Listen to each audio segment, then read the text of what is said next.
बात है। नहीं नहीं, मेरा हो भी, अगर मैंने भी लगाना है तो उसकी पेमेंट मुझे करनी चाहिए। और अगर मैं पेमेंट करके लगाता हूँ तो उसमें किसी की हिम्मत नहीं है कोई हटा दे, और वो लगाना चाहते हैं तो फीस भरें और सवेरे लगा लें, रोकता कौन है? कानून सबके लिए बराबर है।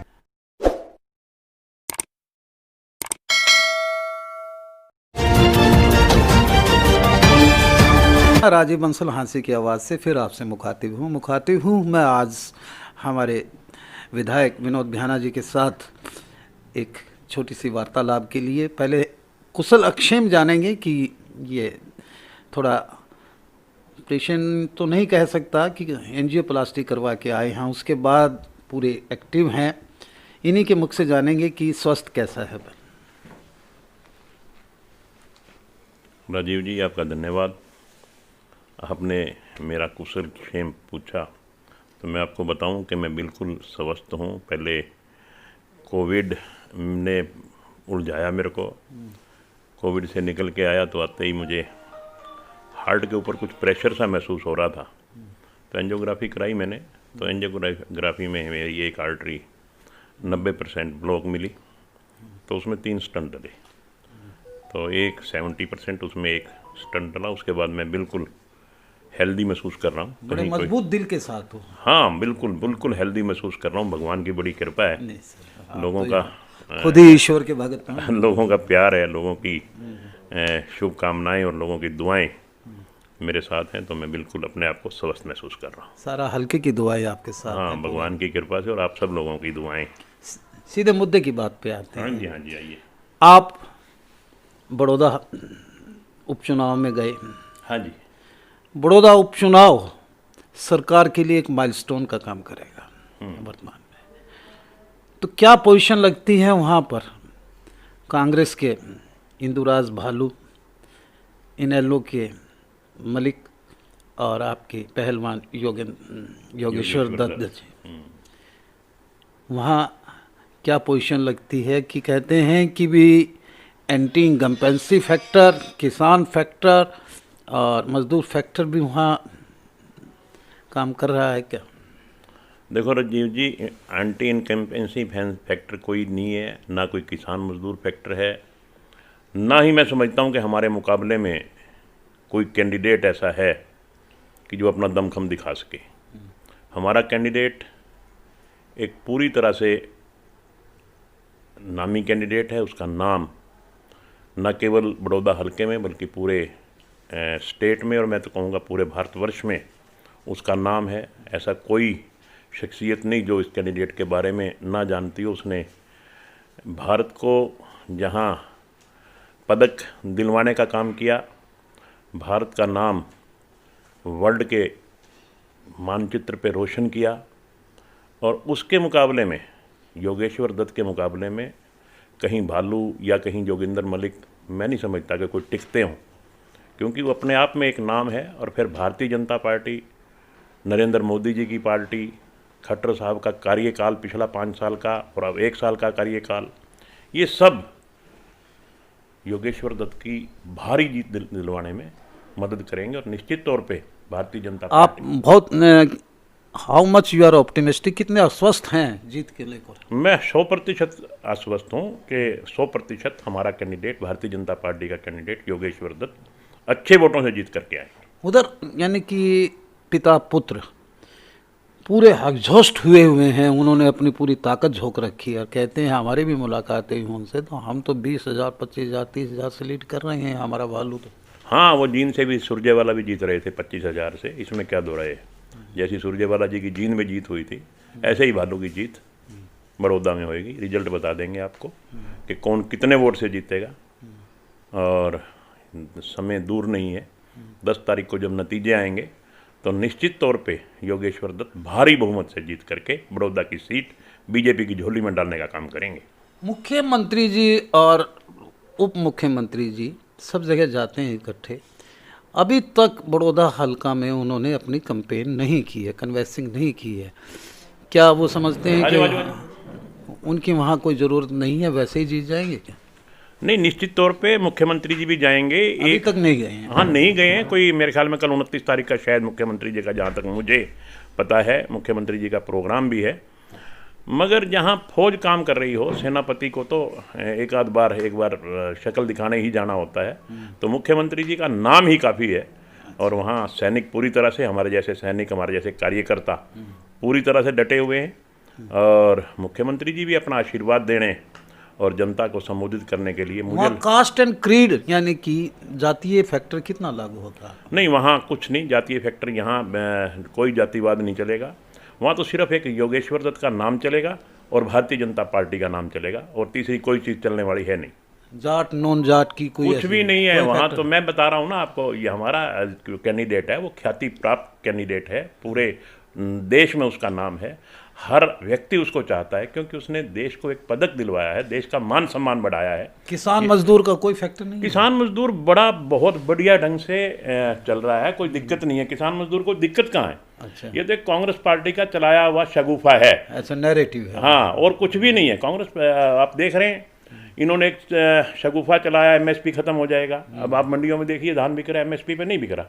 जो भी फसल बिक रही है एमएसपी पे बिक रही है, ना कोई मंडियां खत्म हो रही हैं, ना कोई एमएसपी खत्म हो रहा है।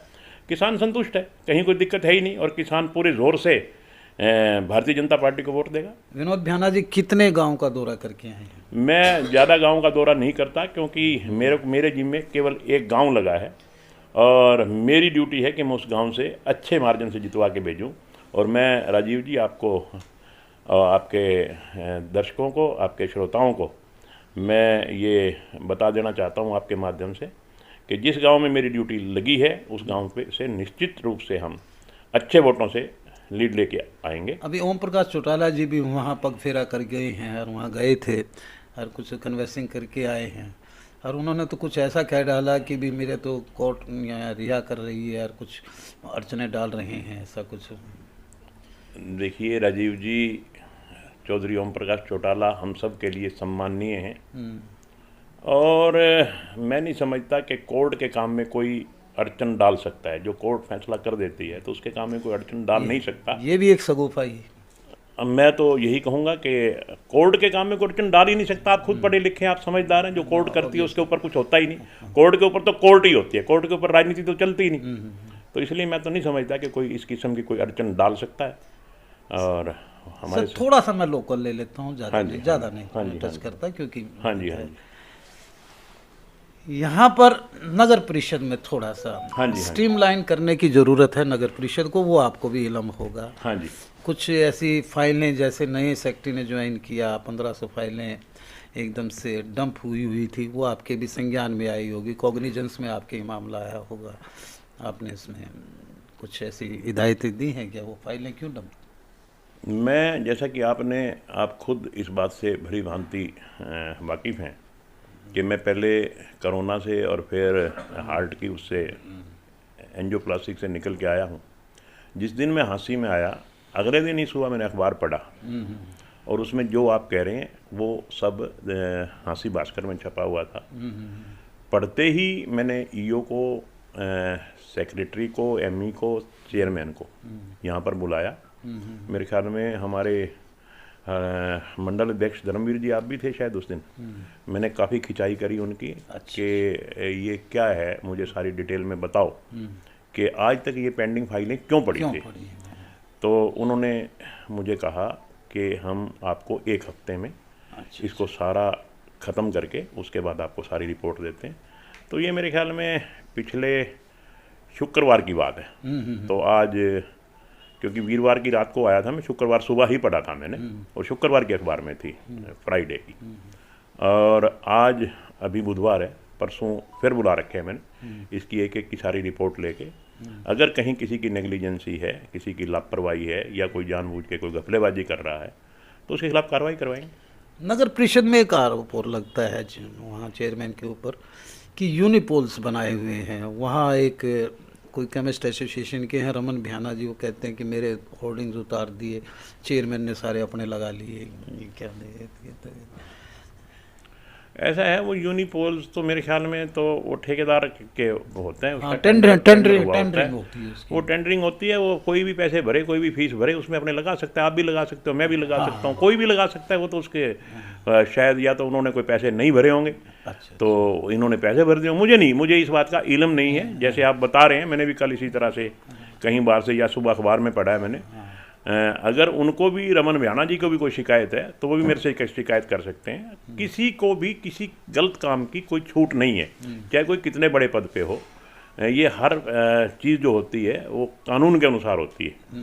अगर कानून के अनुसार उनके ठीक लगे हुए थे, जो आपके नहीं है उसमें चेयरमैन ने ही लगा रखे, उसमें तो आपका पोस्टर लगा दे तो वो अलग बात है। नहीं नहीं, मेरा हो भी, अगर मैंने भी लगाना है तो उसकी पेमेंट मुझे करनी चाहिए। और अगर मैं पेमेंट करके लगाता हूं तो उसका किसी की हिम्मत नहीं है कोई हटा दे। अगर मैं वैसे ही लगा देता हूं तो देखो फिर नगर परिषद का अपना अधिकार है, उनके अधिकार क्षेत्र में आती है। अगर किसी ने लगाने हैं, बाकायदा अपनी फीस कटवाए और वहाँ लगाए यूनिपोल पे, फिर कौन रोकेगा? उसका कोई टाइम होता है, उसकी कोई फीस होती है। अगर ऐसी कोई उनके पास है कि उन्होंने फीस भर रखी थी उसके बावजूद हटा दिए तो उसके खिलाफ भी कार्रवाई करेंगे। अगर उन्होंने फीस नहीं भर रखी और वो लगाना चाहते हैं तो फीस भरें और सवेरे लगा लें, रोकता कौन है? कानून सबके लिए बराबर है। जुमा 6 महीने रह गए हैं नगर परिषद की, चेयरमैन का सीधा चुनाव होने वाला है, पार्टी प्रत्याशी मैदान में उतारेगी? No doubt. बाकी तो सिंबल पे लड़वाए। देखिए, जो आज तक की हो रहा है, सिंबल पे भारतीय जनता पार्टी तो चुनाव लड़वाती है। और मेरा ऐसा ख्याल है कि निश्चित तौर पे भारतीय जनता पार्टी सिंबल पे ही चुनाव लड़ाएगी। बाकी तो पार्टी का, जैसे सरदाना जी लड़े। हाँ, जैसे सरदाना, बाकी तो पार्टी का फैसला है। मैं इस विषय में कुछ, क्योंकि पार्टी ने फैसला करना है, मैं इस विषय में कुछ पक्का तो नहीं कह सकता। बाकी मेरा अपना विचार है कि क्योंकि पिछला जो अगर हम इतिहास देखें तो भारतीय जनता पार्टी हमेशा पार्टी के सिंबल पे चुनाव लड़वाती है, तो भविष्य में भी ऐसा ही करेगी। हाँसी को लेके एक बड़ा ब्रॉड विजन है आपको, तो उस विजन की एक लाइन मुझे बता दो कि मुझे बस हाँसी को ये बनाना है। मैं तो कह रहा हूँ, बार बार कह रहा हूँ कि हाँसी को जिला बनाना है, हाँसी को साफ सुथरा, बहुत सुंदर शहर बनाना है और हाँसी को जिला बनाना है। एक बार नहीं, मैं बार बार कह रहा हूँ। और निश्चित तौर पे ये, अगर ये कोविड-19 ना आता तो अब तक हम अपनी मंजिल पे पहुँच गए होते, मगर कुछ रुकावटें आई कोविड-19 की वजह से। तो निश्चित तौर पे हम उन रुकावटों को पार करते हुए, उन बाधाओं को पार करते हुए बहुत जल्दी हाँसी को जिला बनाएंगे। न केवल प्रयास करेंगे बल्कि इसका अमली जामा पहनाएंगे। और जहाँ तक हाँसी को साफ़ सुथरा शहर बनाने की बात है, तो मुझे तो लगता है, पता नहीं बाकी तो आम जन की क्या राय है, मुझे तो लगता है कि 1 साल में जब से हमने ये विधायक बने हैं, ऐसी बात नहीं है कि मैं पिछले कार्यकाल के नगर परिषद को कोई कोसूं, अपने समय पे उन्होंने भी ठीक काम किया होगा, मगर इस 1 साल में मैं कह सकता हूं कि काफ़ी सुधार हुआ है। चाहे वो सफाई की व्यवस्था हो, मैं ये भी कह रहा हूं, साथ के साथ जोड़ रहा हूं कि 100% मैं आज भी संतुष्ट नहीं हूं, मगर पहले से काफ़ी सुधार है, इस बारे में मैं संतुष्ट। यानी स्ट्रीमलाइन करने की ज़रूरत है। हाँ, वो तो है ही। बाकी जो मैं बता रहा था ना, कुछ हमारे इस कोविड की वजह से काफ़ी कमियां आ गई। हम बहुत जल्दी इन कमियों को दूर करके, मेरा एक ही मकसद है शुरू से लेके आज तक कि हाँसी शहर को एक ऐसा शहर बनाना है जिसकी मिसाल दूसरे शहरों में दें कि हाँसी शहर बहुत सुंदर और साफ़ सुथरा शहर हो गया। धन्यवाद साहब। मंजिल मिले ना मिले इसका मुझे कोई गम नहीं, मंजिल की जुस्तजू में मेरा कारवां तो है। जिला बनाने के लिए आज भी भ्याना साहब का दिल धड़कता है, और मेरे कहने से पहले ही इन्होंने कहा कि मेरा फर्स्ट प्रायोरिटी हाँसी को जिला बनाना होगा और हाँसी को विकास की तरफ अग्रसर ले जाना होगा। धन्यवाद साहब, शुक्रिया आपका बहुत बहुत। एक मजबूत दिल के साथ आप बैठे हैं और आपने बड़ौदा के लिए भी बड़े अस्वस्थ हैं और हाँसी को भी बेबुद्धि के लिए आपने शुभकामनाएं दी हैं, और दीपावली की भी हम आपको शुभकामनाएं देते हैं, आने वाले त्यौहार की, करवा चौथ, आपको भी शुभकामनाएं। और आपके माध्यम से पूरे हाँसी हलका के मेरे बुजुर्गों को, नौजवान साथियों को, माताओं बहनों को और प्यारे बच्चों को मेरी तरफ से सबको बहुत बहुत शुभकामनाएं और सबके उज्जवल भविष्य की कामना करता हुआ एक बार पूरे हलके को बहुत बहुत शुभकामनाएं देता हूँ। दोस्तों, इसी तरह हम आदरणीय भ्याना साहब को आपके रूबरू करवाते रहेंगे, और शहर की जो भी ग्रीवेंसीज हो इनके सीधे मिलिएगा, हमें भी कहिएगा, तो हम भी भ्याना साहब तक आपकी आवाज़ पहुंचाने का दायित्व रखते हैं। देखते रहिए हाँसी की आवाज़, आपका प्रिय चैनल। चले जाते हैं आपकी महफिल से हम। भ्याना साहब दिल घबराए तो फिर आपके साथ आएंगे। नमस्कार दोस्तों।